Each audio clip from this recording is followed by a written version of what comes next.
Hey ladies, I'm going to give you some advice about how to vet men, and this comes from a middle-aged African American man, and I really love his video so much. I spent 47 minutes listening to his video, but I'm going to give you all of his 47 minutes in 1 minute. Men want to work for you. Unless they want easy pussy, they want to work for you, and they will disrespect you if you're easy.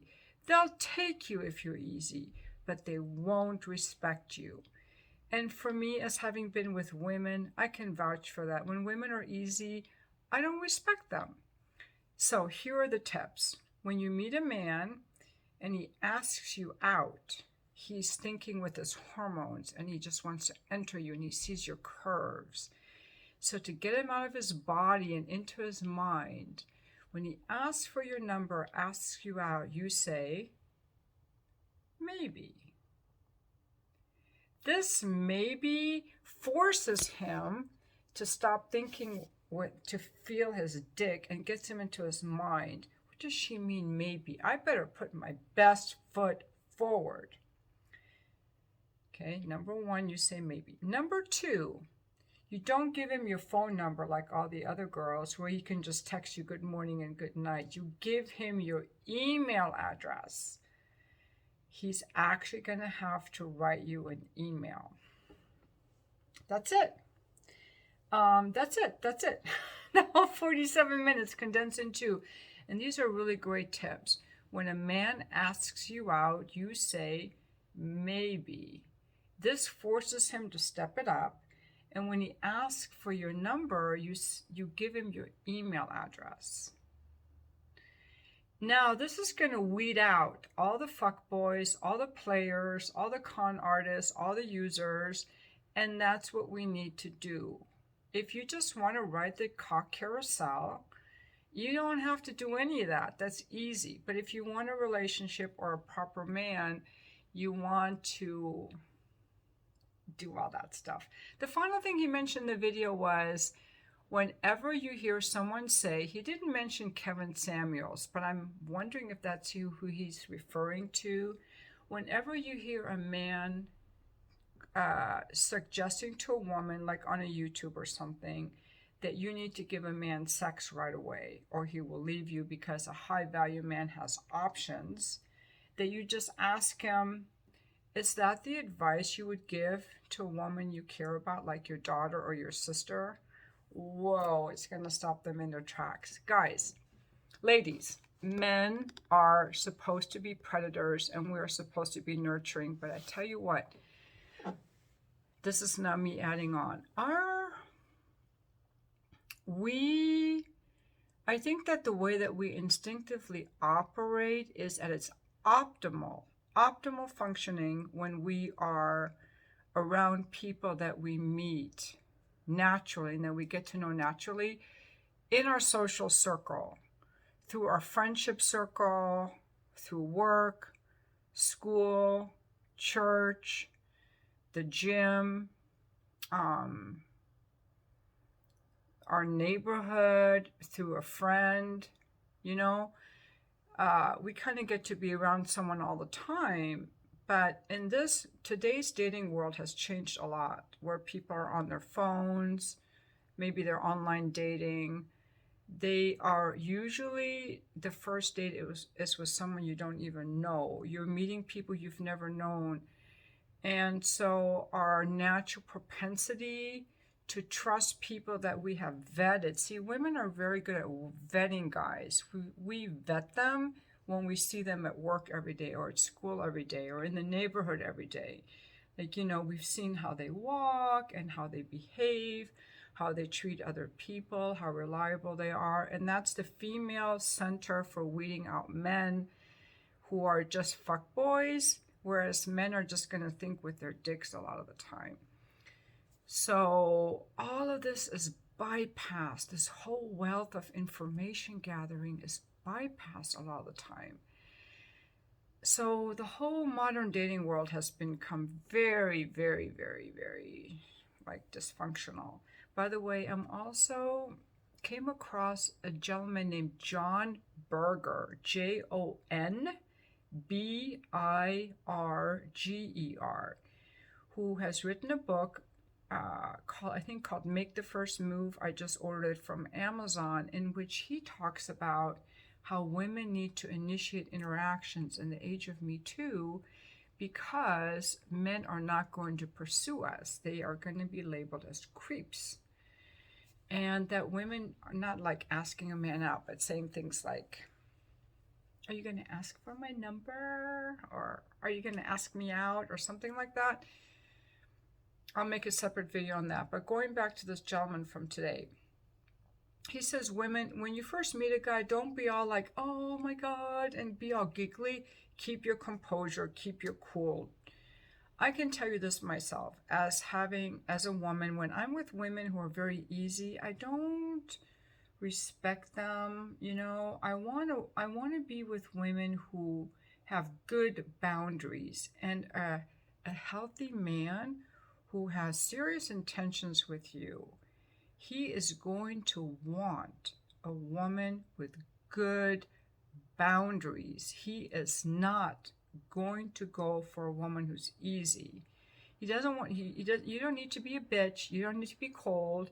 You can just be a little bit like, well, maybe, well, here's my email address. So it's about feeling empowered and still being sweet. And I know that gets really tricky sometimes, especially after having been through like a couple guys who made us feel guarded, or who were losers or players. But, you know, we also expect men to show up kindly and not to be pissed off about their bitchy ex-wife or the last woman who deceived them. We're looking for a wholesome man who's kind and generous and open and inviting, and we have to be the same way.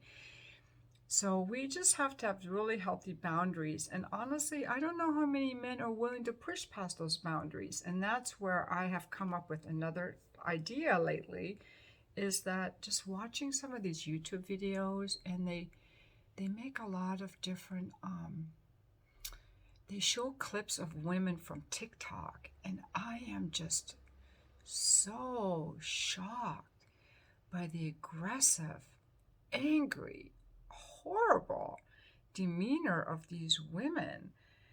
I don't know if all modern women are this way, or if they're just picking the worst of the worst. I'm like, if I were a man and these were my options, I would not even want to fuck these women. I would be like, get the hell away from me. You are just like dysfunctional, toxic, angry mess. And it made me realize, okay, if I were a man, I think that way sometimes, you know, if I were a man, I had a cock, like who would I want to penetrate, but who would I want to marry? Okay. And then I have always liked, even in my bisexual experiences, either, well, butch women, but also sometimes bisexual. When I like bisexual women, I like very feminine women with petite bodies that are very nurturing and sweet. And like the first woman I ever had a crush on, she used to do cooking and sewing, and I was just so drawn to her. And that's what I'm thinking about. So I started buying, and this is my intention. Last summer, I was buying very beautiful dresses that were kind of like halfway up the leg, because usually I was wearing dresses at knee length. But this summer, I'm very drawn to wearing like some longer dresses, very feminine dresses, like fluttery and flowy, not showing anything, but really, I think that these softer, silky fabrics, chiffon, silk, flowy, you know, like even this I'm wearing, you know, like let's show you know, like flowy, fluttery fabrics, you know.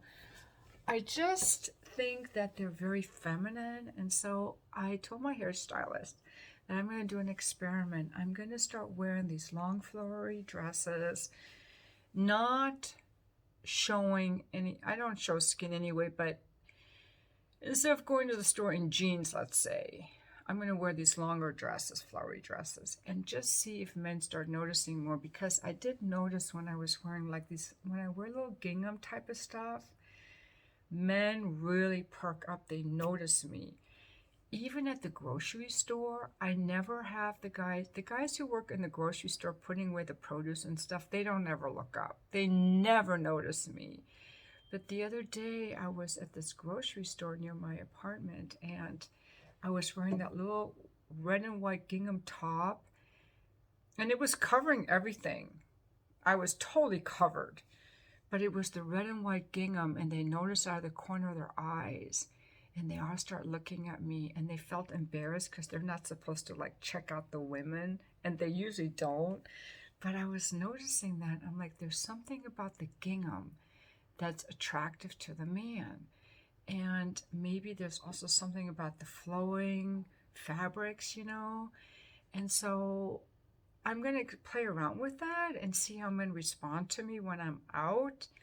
I went out to dinner last night. Was it last night? Yeah, and I haven't done that in a while. And I was wearing my long dress, And they were like, while I was having dinner, sitting at the bar, about 4 men came up to order food or order drinks, and they were all looking at me. And that usually does not happen. Now, they were all really old, and I do like men who are younger. If you're my client watching this, I still want to see you. But for my dating, I want a man who's younger. Usually, like, I like younger men, and not so young that they're broke, by the way, because I get guys contacting me. They're like, oh, I love older women. I want to date you. Okay, but you can just afford a half-hour appointment? I don't think so. But anyway, I'm just making a note that they noticed me. And that's what I'm trying to get to. So all these women who are taught that to get a man, you got to give him your pussy. You got to wear these tight clothes and have your ass sticking out of your shorts and wear these high heels and wear all this makeup and have all these long nails. That's fine if you want to just be fucked for the night, but if you want a relationship with a man, I really believe that you have to inspire him into his heart and into his mind. And saying maybe makes him think, giving him your email address makes him work for you, wearing more feminine clothes is going to inspire a man to be like, I want that girl, because first of all, it's really feminine. And second, how many women even dress like that anymore? Like, we've all become so casual. And even here where I live, like in the Carlsbad area of San Diego, so many women, they're just wearing their leggings, they're wearing their shorts, they're wearing jeans. Like, I rarely see a woman in a dress, rarely. In a skirt and blouse, as for the office, rarely. And a long flowing dress, rarely. So I'm going to append to this video a couple photos I took of myself recently in a dress that I'm using in my escort ads, but I'm not showing much, so they're YouTube friendly, and I do that in my escort ads. I've been taking pictures of myself knitting and like in these feminine dresses because I love to experiment with like what turns men on, what attracts men to me as an escort, and what attracts men to me in public as a woman.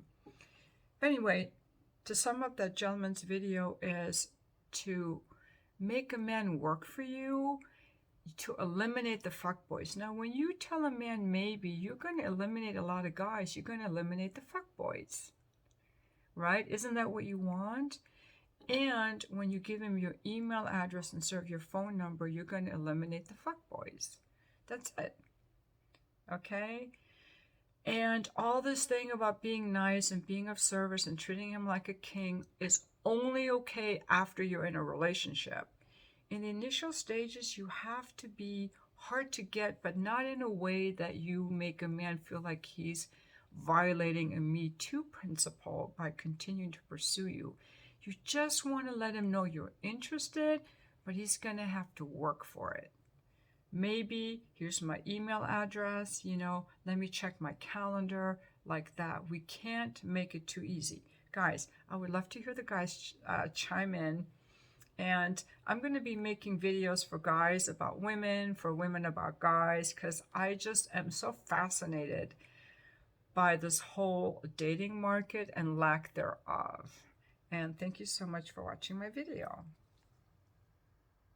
Now stay tuned and see some of the pictures.